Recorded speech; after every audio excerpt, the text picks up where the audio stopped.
Rich, I'm wondering about Marcus Williamson, a guy that last year was a regular starter for you guys, comes back for an extra year, and now obviously has a little bit of a reduced role in the secondary. What are conversations with him like going into this season?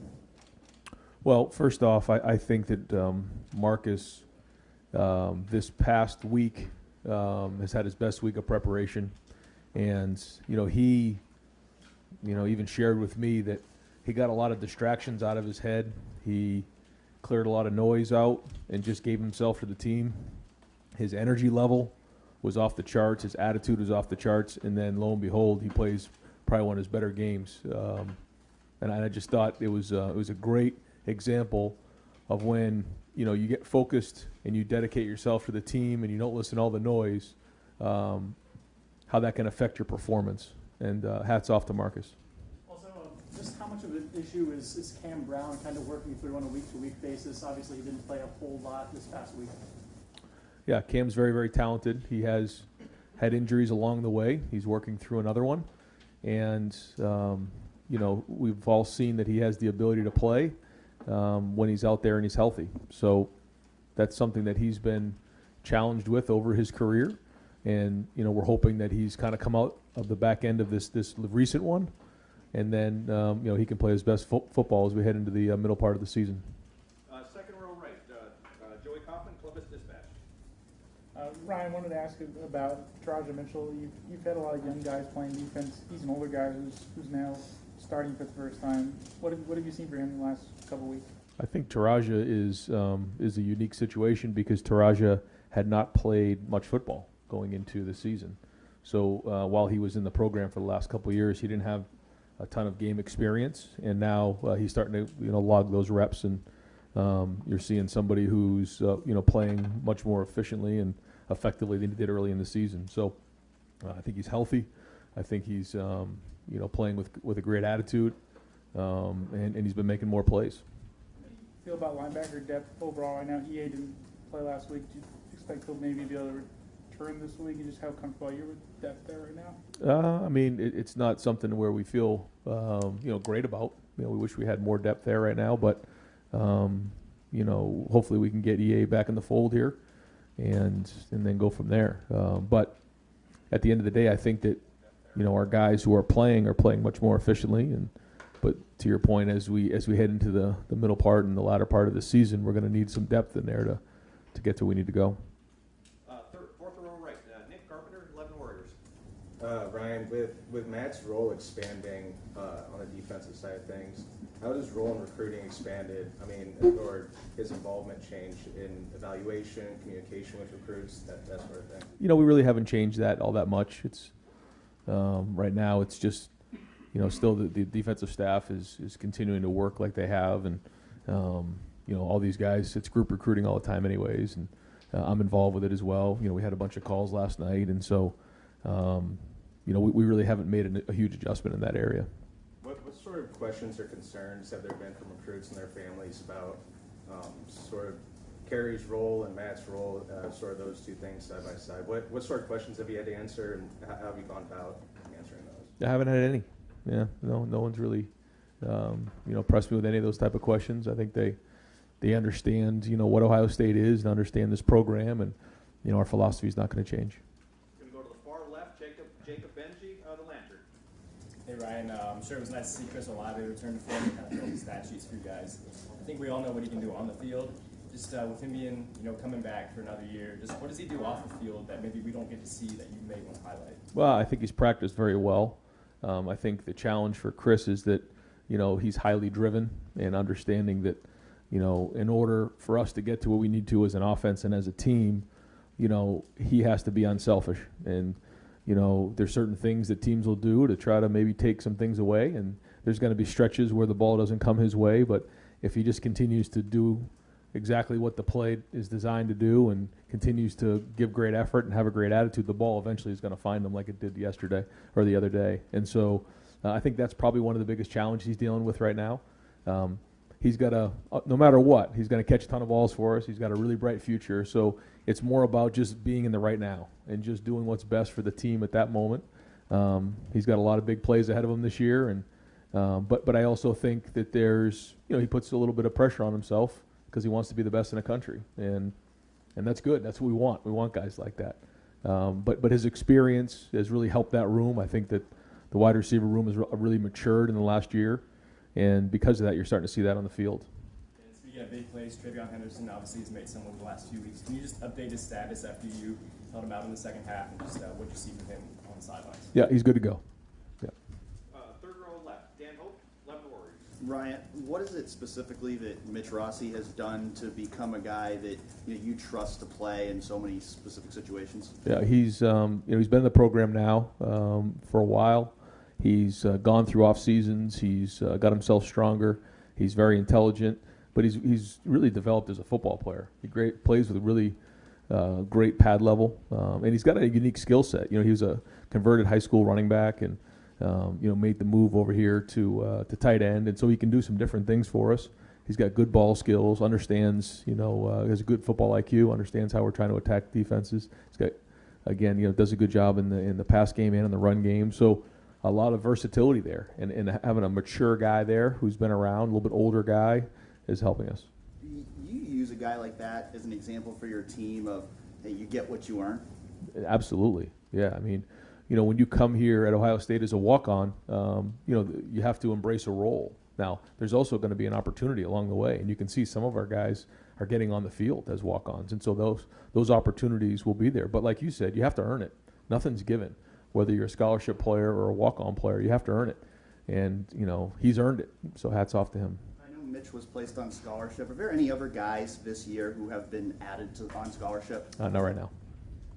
Second row left, Stephen Means, Cleveland.com. Brian, I don't know if this just how the score went or how the game was going, but you guys just kind of shuffled the offensive line a couple of times. Threw Matt Jones out there. I think Thayer was at left tackle, and Nick was back at right tackle. I guess what went into a decision like that in week 5 of the season? Well, we got some guys that are just nicked up a little bit, and that's one thing. And then two, we also have, really 6 or 7 guys we feel confident that we can put into a game. And while you typically don't do that with the offensive line, in this situation we felt like it was appropriate, based on the situation of the game and what was going on and the week of practice leading up to the game. I'm impressed with Matt when he's been in there. He's graded a champion now 2 weeks in a row. So anytime there's competition, that's a good thing. So is that offensive line still kind of fluid as far as who's starting, or is it still the? No, but I think we have now the opportunity to play some depth when we need to. And again, I think that's going to be super important as we head into the middle part of the season. Deep left, Brendan Gulick, Buckeyes Now and Sports Illustrated. Coach, obviously the season didn't start the way you wanted to for those first couple games. And you've talked a lot about how much different this team looks now than what it did then. What are you most proud of over these last 3 weeks as you guys have gone through all this? Well, we started off with a young team. I knew we were a little bit behind, in the spring and in the preseason, and tried to get to, but you really don't know until you get into games. And I think that anytime you're at Ohio State, the expectations are to win every game, and they're very, very high. But and we'll see how the season shakes out. But I'm proud of the development over the last month. It's been a little bumpy at times, but guys have come to work every day. The coaching staff's been steady, the leaders have been steady, and we're getting better. We're growing. I think we have a really bright future, and the more these guys play, and the better off we're going to be. And again, the question is, how quickly can we get to where we know we can be? How quickly can we get to being a team that can win a championship? Well, we got another challenge this week. Maryland's going to come in here, and they got really good personnel and really good scheme, and so we're going to have to play good again. I thought we played better last week, but we got to take the next step this week. Maryland obviously coming off the game where they kind of stubbed their toe with 7 turnovers. Iowa's defense has caused more turnovers than anybody else in FBS over the last 4 years now. How many of those turnovers, when you evaluated Maryland, did you think were sloppy mistakes that Maryland made versus things that Iowa just did really well? Yeah, I mean, it's always a combination of the two. And, Iowa's doing a great job on defense and creating turnovers. And I'm sure there's some things that, those guys wish they had back in terms of plays. But, and then you can start to press and things can get out of control and look worse than they actually are. So it's probably a little bit of both. One more quick one. The Big Ten has had a pretty impressive climb so far this year, especially in your division. 3 teams that didn't have good years last year that are playing really well this year. Can you speak to the depth and the competitiveness right now that you're seeing across the league? Yeah, I think that we have really good coaches in this league, really good programs, really good players. Guys recruited at a high level. It's very, very competitive, and when you look at the history of the Big Ten, that's the way it's been. And so I think it's exciting for our conference. And I think as we head into November here, the good news is some of the top teams in the country are going to be in this conference. So it makes it exciting for everybody involved. Second row right, Austin Moore, Letterman Row. Ryan, when you were projecting or thinking about what Trey could provide this year, how long did you think it might take till he could do stuff like this? I thought it'd take a little bit longer than it has because he didn't play his senior year of high school, and then stepping into this situation is a lot. But I also saw a guy in the spring who was very serious about his work, very mature, takes care of his body. If he makes a mistake, he's the hardest person on himself. So all that was good, and then you see the talent. So still, has a ways to grow and build, but you can see the ceiling there. Is it? I'm trying to think of the right way to put this. Like the last couple of weeks, 8 carries, I think 9 carries in both of those games. One was precautionary, one was a blowout. Is it good or bad that he's not getting this heavy workload if he's going to be the starter moving forward? Well, I think it's a long year and he's young, so I don't think it's a bad thing. But like you said, you also want him to get the reps and the work. But I think he's also learning a lot in practice and getting those things in practice. But we have depth at that position, so we're going to use that as a strength. And if we find ourselves in a situation where we're up comfortably like that, we're not going to be foolish and put him in a bad spot if he's not 100%. And that was just the way it was, And we'll just take each week as it comes because these things take twists and turns, as we know. So we're going to do everything we can as best for him at the time. But yeah, the more he plays, the better he's getting. Second row middle, Bill Rabinowitz, Columbus Dispatch.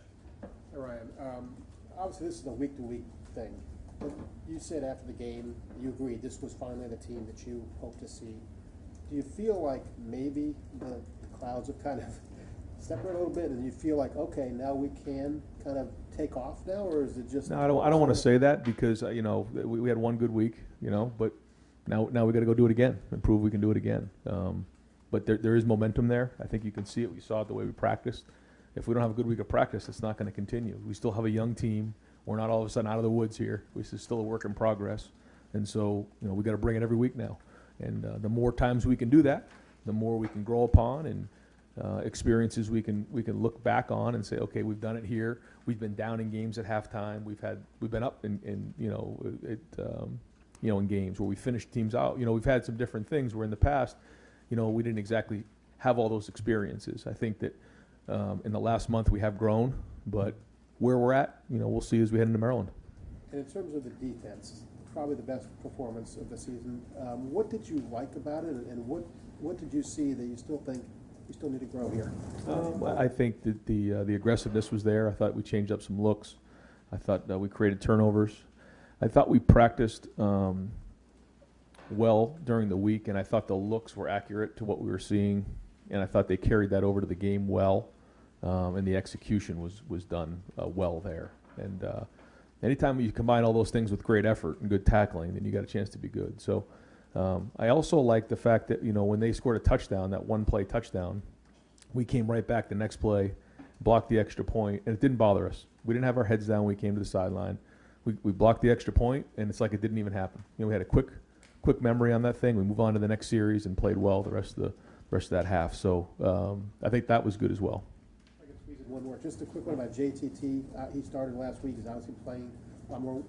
You've been impressed with him all along. What stands out to him right now? Well, I think that those young guys have had a lot on their plate.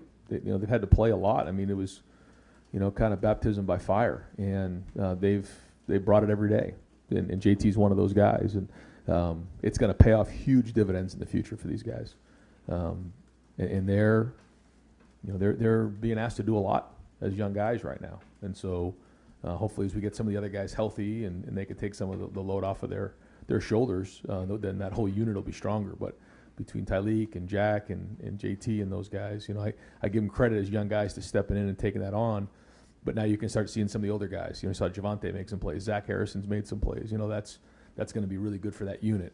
And moving forward, it's going to really help our depth. Third row left, Bill Landis, The Athletic. Ryan, you're talking about some of the steps the defense has made here. no offense to your previous two opponents, but Maryland's got, I think, a little more skill and obviously a bigger challenge at quarterback with Talia. Are you viewing this as like, okay, let's see what we have? This is kind of what we've been trying to tweak things for. Or just look, how do you feel about your defense going into a matchup against an offense that's potentially explosive? Yeah, no, they have good players, and Talia is a very good quarterback, and they have good scheme. Coach Locks does a really good job. So, I mean, that's playing conference football though in the Big Ten. I mean, we got to bring it every week, and we're going to go up against good players, and we gotta bring it. So, yeah, I mean, now we're into Game 6 here. So we're going to be going against good teams, good offenses, good defenses, and we got to go play. And I think there was an anticipation or an expectation maybe in the preseason that Ronnie and Craig would maybe rotate a little bit at Bullet, and that hasn't really seemed to play out. Is that just because Ronnie's kind of taking that thing and ran with it, or do you need to see more from Craig right now? No, I think Ronnie's done a very good job. He's obviously been very, very productive, and we're moving Craig into a little bit of a different role there, and so he's kind of finding his way in that new role, trying to find a way for us to get them both on the field because they're both very talented. Right next door, Doug Lamreese, Cleveland.com. Is that like kind of a pass rusher up at the line kind of thing for Craig sometimes? I mean, you've seen him do that a little bit on third down, but first and second down a little bit more off the ball. Okay. Yeah. When you were just talking about Chris Olave a second ago, just the idea of like, hey, give it up for the team and don't worry about your touches. How much, for you as a head coach and play caller, how much is managing the touches for the really skilled guys who, you have multiple guys who could get the ball 15 times a game? Is that any part of your job or not really? Well, I mean, I think, you have to do the best you can to make sure that the guys who deserve to have the ball get touches. I mean, that's part of it. But what you can't do is let that, rule the day. You have to do what's best for the team. And if, like in the Tulsa game, if they're dropping 8 guys, if the best thing is to run the ball for 7 yards, we got to run the ball. And that's just what's best for Ohio State, and that's playing the game of football. And when you come in with expectations and things like that, that's when you can get a little bit sideways. So, we're going to do everything we can to give guys opportunities to make plays, but there's just some times where it's not going to work out that way. And that's for everybody across the board on offense. And, we have to understand that as we go into the game and try to do that best we can to explain that to the team, is that, if somebody decides they're going to take X away, they can do that. That's going to open up Y and Z. And so that's kind of how the game plan fits this week. And these guys are all highly competitive and high achievers. And so, they want to make an impact. And I get it. That's why they're here, and that's why we love them. And you had talked before the season a couple times about in college football, you lose one game, and it can ruin your season. It doesn't always, but it can. And you had not dealt with the regular season loss as a head coach here. Now that that's in your rearview mirror a couple weeks, how did you deal with that? You as the coach, you with the team, and was it something that you had to work through it all because you had not had to do that? Yeah, sure. I mean, anytime you lose a game, there's a lot that comes with that. And certainly the first thing to do is to identify why you lost and identify what the issues are, and then act, but don't overreact and get them fixed. I think, but the most important thing is to be steady, not to panic, and to do things the right way, and I think that really matters. And I think you see when things don't go well in life, when you hit adversity, you have to be really good about the team and making sure that the guys understand that, listen, better days are coming. The sun's going to rise tomorrow. We have some issues that we got to get fixed, but let's just be steady in the boat here and work through those issues, because that's life, and that's, around here it's a little harder, but that's okay.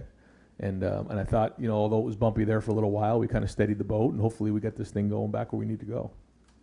Third row right, Tony Girdman, Buckeye Scoop. Ryan, regarding Mitch, I know fullback is kind of a literal and figurative F word around here. Maybe is his skill set maybe have you thinking about looking into that body type more in recruiting, or is it just if a tight end shows up at 6'2", you don't immediately write him off, that sort of thing? Yeah, no, I mean, he has the ability to kind of do some of those things like you're talking about. We've done that before with tight ends, if you remember. We've done it with Luke. We think we've done it with Rashad Berry over the years, where he kind of came in the backfield a little bit. So Mitch is a little bit shorter and built a little lower to the ground, so he's a little bit better at that kind of stuff. And so, but we've run that play before. We do in the goal line, at times we'll bring bigger guys in the game if we think that gives us an advantage. Sometimes it doesn't. You've seen us do both this year. But Mitch, and again, being, a college football coach, you have to figure out year in and year out what your personnel looks like. I mean, there's times where we've been here with JT where we just get into a situation where the quarterback catches it and he's running. He's the running back. Well, now, in this situation, we like some of our tight end body types. Mitch can kind of do some of those things. So we try to design plays that put him in his best situation to be successful. And that's an example of that. And then Tyleek is doing some pretty unprecedented things for a defensive tackle, freshman at Ohio State. 4 sacks already, more than anybody on the team had last year. Playing limited snaps, is it getting to the point where you want to see him out there more, or obviously you trust Larry, but would you like to see Tyleek maybe getting some more action? I mean, he's going to keep playing. He's going to keep growing. He's done a really good job so far, and hasn't always been easy for him. There's been different things he's had to deal with, and I got a lot of respect for him as a young man. And he's flashed at times. So all the work he's getting right now is going to pay huge dividends, here as we head into the middle part of this conference schedule. But no, either way, he'll be on the field. Yeah. Second row left, Nathan Baird, Cleveland.com. Yeah, obviously the game Friday went really askew from what we'd seen from Maryland those first 4 games against a different level of competition. But from when you watch Tagovailoa, what do you see there as a quarterback, and what ways do you think he can challenge his defense? Yeah, he gets the ball out quick. He's competitive. He sees the field. He's accurate. He can make long throws. He can make short throws. He can anticipate with touch. And you can tell he's a student of the game, just the way he's got a little it factor to him, understands situations. He's a very good quarterback. How are you guys right now sort of assessing defensive progress when you haven't necessarily seen an offense that's going to challenge you in dynamic ways? Well, the issues are always there. That's what I say all the time. Whether we lose a game or win a game, the issues haven't changed. It's just the scoreboard said something different. So it's the job of the coaches and then the job of the players to embrace the criticism and the constructive criticism and getting things fixed. Whether it's schematically, whether it's technique, whether it's fundamentals, whether it's tackling. I mean, there are issues along the way. Maybe it's not the right guy in the right spot, and so when you start to project against other teams, you have to do a good job, and that's coaching. This isn't going to work against this guy, or this isn't going to work against this scheme, so we have to make an adjustment and forecast those type of things. Just to clarify real quick, did you say you are moving Craig Young somewhere, or are you referring to the fact that he has been moving? Both. I mean, he's moving around to a couple different spots. Yeah. Deep left, Mark Snyder, Press Pros. Coach, the turnovers you're getting are really crippling to the other team. Is this a process of maybe all 3 of your levels of defense gelling, a little bit more confidence now? Like, I'm going to go make a play on that ball rather than just kind of sit back and play it safe. I think so. I think when you look at the timing of when the quarterback's getting the ball out of his hand, and when our defensive line is getting to the quarterback, you add those 2 things up. I think that's why you're seeing some of those turnovers in the passing game, because if the ball's coming out of his hand quick, just like this, the rush isn't getting home. It's too easy. Now, if he's holding on to the ball for an extra second or 2, now the D-line has an opportunity to get home. And so I think when you combine the 2 of those things, that's why you're seeing some more of that stuff. But I also think we've done a good job of changing up looks, and I think our guys are getting more experience and feeling more comfortable in the scheme. And with regard to Marcus Crowley, we're going to be talking to him tomorrow, I believe. Is this a product of him earning more playing time, or is it an injury, or a combination of both? He's had some different things in his career, but he has practiced hard, and I thought he played hard the other day. I thought he ran hard, had a nice catch on a 3rd down conversion in a big spot early in the game. So that was encouraging to see. Over here to the far right, Clay Hall, WSYX. Tyleek and JTT does that push some of the old heads to be better when these kids are? Well, I think that whole unit is tight, and they all want to play, and Larry does a great job of rolling guys. So a lot of guys get reps in that room anyways. You can see them as time goes on. And it's good to have depth in there. But anytime there's competition, that's a good thing. But I think it's more about, getting those guys in and out of the game, keeping them fresh, and being there for the entire season. But But yeah, I mean, it's great to see, you know, different faces show up even in that game last week. You know, some young, some old. You know, that's what you want. You kept the beard in one. Is that gonna change your? It's not going to change right now. We've got to keep it going. Right behind. Do you have another question? No? Go ahead. All right. Right behind him, Adam, WBNS. Well, Coach, kind of as Doug pointed out, this is your first time with a regular season loss. I'm just curious how much you find yourself maybe scoreboard watching now that the team doesn't fully control their own destiny, and how much you look around college football. Yeah, and always watch and see how other teams are doing, see what's going on in the national landscape. But it's more important about us. It's always been about us and how well we play, and because you can't control any of that stuff. All you can control is how much better we get. And if we continue to get better and keep growing as the season goes on, then you know hopefully we'll be tough to beat at the end of the season. Right next door, Don Taberry, WBNS. Coach, you guys are big favorites against these guys. With that said, you have a young football team. What do you say to those guys? And I don't know, Maryland got beat up pretty bad this week, but what jumps out when you look at it? Well, they have good personnel, and you know we have to. It really comes down to how well we practice this week. I mean, that's a big part of how well we do on Saturday. So, very, very important day today and tomorrow. We got to bring it, and the better we prepare, then the more confidence we can play with on Saturday. But you know, another big challenge for us, a conference game, first conference game at home, and you know, good team. They have good skill, good athleticism, good quarterback. You know, they've played some teams really, really tough, and you know, last week was we'll just throw that game out and go off of you know what we've seen in the past with them because they're dangerous. You know, Coach, it's one thing to recruit like you guys do, 5-star players and all that. It's another thing to develop them. In that process, you knew there'd be growing pains this year. This deep in the season now, are you where you thought you would be? I mean, with this club. You know, I didn't know. I didn't know where we'd be at this point. You know, I think that you know we were making progress. I kind of felt like we were making progress midway through last week. You could kind of see it the way we were practicing, and then we finally put it on the field and put together a complete game. And I thought that was good. A conference road game, but you know, still a long way to go. A long season. You know, we're by no means all of a sudden arrived. You know, we still got, like you said, a very, very young team, and we got to keep developing. But again, the more we're investing in these guys, the more work we're putting into this team, the stronger we're going to get.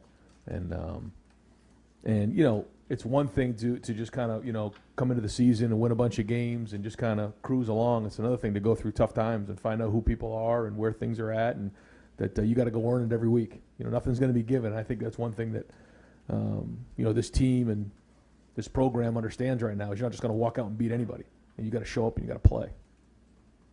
Second row right, Tim May, Letterman Row. Yeah, Ryan, as y'all say, there's no I in team, but there is in y'all's playbook, obviously, now. And of course, it looked like, at least appearance-wise, y'all ran a triple option to the edge one time. And what brings about getting into those formations, getting into those plays, you know, because you know you're throwing them out there to whoever's going to be watching down the road and stuff, and just every week, do you try to add a little something else? But what does it mean to kind of throw those out there? And obviously, you got in the eye, but you threw the ball to the fullback in the right flat. Yeah. No, it's you know, we started going under center the last couple of years, and you saw the sneak a couple times over the last couple of years. You know, and you've seen some things. We've had a couple multiple tight ends in the backfield and under center things, and so you know we're continually working through things, and this game is cyclical. You know, I mean, a lot of teams now they're built to stop spread teams, and Tulsa was a great example of that. I mean, they were 3 down linemen and then 8 DBs out there, and that's designed to stop the spread. And so you know we have to continually evolve on offense and figure out you know how can we make it hard for teams to match up against us. You know, and you touched on this a minute ago, but I want to follow up. Yeah, y'all gave up that big touchdown play. You know, I'm talking about early when the game was maybe in a little bit of jeopardy. But then Haskell Garrett drives through to block the extra point. I mean, a captain, a leader of that team. What does that do for Haskell? What does it do for the team to see a guy like that say, you know, next play, make the play? Well, I think what it's showing is that, you know, when something bad happens, you know, we're not going to put our head down. You know, I think that Maybe there was a time, early in the season where if something went bad, it was like, okay, guys, we're okay. We've got to keep playing. And we're getting harder. We're starting to build that callus up. Like, okay, it was a bad play. Let's go on to the next thing. And then all of a sudden you block the extra point. We got a little bit of juice. And then, we get a bunch of 3-and-outs and play really well on defense. And they didn't flinch. And that's the sign of a team that's maturing. And I was very impressed with that. But with Haskell specifically, I mean, obviously, Yeah. you've got to be liking what you're seeing from him from a leadership. Yeah, no, he absolutely. To make plays like that and to have some energy and be a leader like that, that's what we need on this team is that, those veteran guys playing veteran and acting veteran. And that, ladies and gentlemen, Kim's second question there was the 400th question you've taken in this room since the start of fall camp. We'll wrap it up with Patrick Murphy. Appreciate you, Jerry. Hard to follow that. At times this past week, we saw the defensive ends dropping back a bit in coverage, linebackers kind of taking that spot. In order to do that, how much athleticism do you need, trust in your defensive ends to drop in coverage? Because I imagine not every defensive end is coached to do that at this level. Yeah, no, our guys are athletic and they can do that, and that certainly gives the defense a different look and something maybe that they're not counting on. So, the more that these guys can handle, we also have to make sure that we're being fundamental and being sound, and but we're also changing things up a little bit, and that's good. And we have the right guys to do it. You look at Javante and you look at Zach and JT and Jack and some of they can really do some different things. They're very, very good athletes. So the more versatility that they can show, the more looks we can be and more versatile we can be on defense.